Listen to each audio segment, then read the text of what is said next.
ক্ষমতা পাকাপোক্ত করার ধারার অবসান ঘটাতে হবে।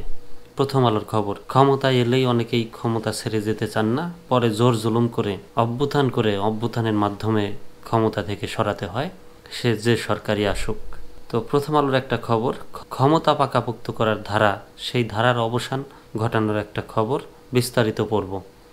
ছাত্র জনতার অভ্যুত্থান হয়েছিল দেশের ক্ষমতার পালাবদল সহ বড় ধরনের আমূল পরিবর্তনের প্রত্যাশায়, যেখানে মৌলিক সংস্কার এবং নির্বাচন দুটো বিষয়ই ছিল।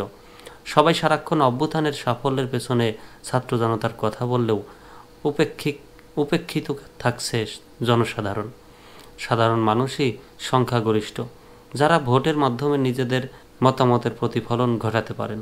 দেশের বিপুল এই জনগোষ্ঠীর মতকে বিবেচনায় না নেওয়ার কোনো সুযোগ নেই। গতকাল শনিবার রাজধানীর ব্র্যাক সেন্টার ইনে বাংলাদেশের রাজনৈতিক ব্যবস্থা নির্মাণ বিষয়ক এক আলোচনায় বিশেষজ্ঞরা এমন মন্তব্য করেছেন। বেসরকারি গবেষণা প্রতিষ্ঠান South Asia network on economic মডেলিংয়ের ৮ম বার্ষিক সম্মেলনের ওই প্যানেল আলোচনায় বক্তারা বলেছেন, কোনো রাজনৈতিক দল এখনই নির্বাচন চায়, সংস্কার চায় না। অথচ গণ অভ্যুত্থানের আকাঙ্ক্ষা হলো সংস্কার এবং নির্বাচন উভয়ই হতে হবে।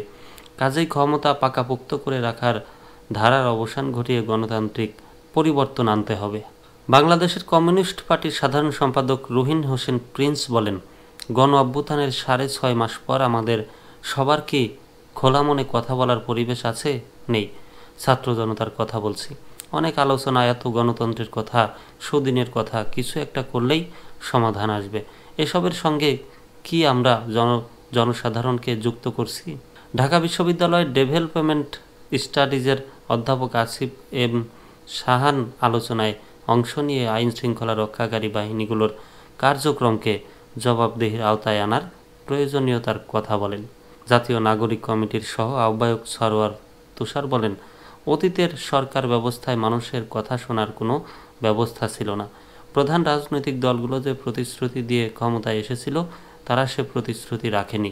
জুলাই গণ অভ্যুত্থানের আগে সুষ্ঠু নির্বাচনই ছিল মানুষের প্রধান আকাঙ্ক্ষা। কিন্তু অভ্যুত্থানের পর মানুষের আকাঙ্ক্ষা শুধু নির্বাচনে আটকে নেই, কেবল ক্ষমতার পালাবদলের জন্য এ অভ্যুত্থান হয়নি। বিএনপি সহ প্রধান রাজনৈতিক দলগুলোর দ্রুত নির্বাচন আয়োজনের দাবি বিষয়ে সরওয়ার তুষার বলেন, আমরাও নির্বাচন চাই, তবে তারা সংস্কার চায় না। জনগণের মতামতকে গুরুত্ব দিতে হলে স্থানীয় সরকার ব্যবস্থা প্রতিষ্ঠা করতে হবে। এখন স্থানীয় সরকার ব্যবস্থার নামে আছে স্থানীয় প্রশাসন ব্যবস্থা, এর বদল করতে হবে।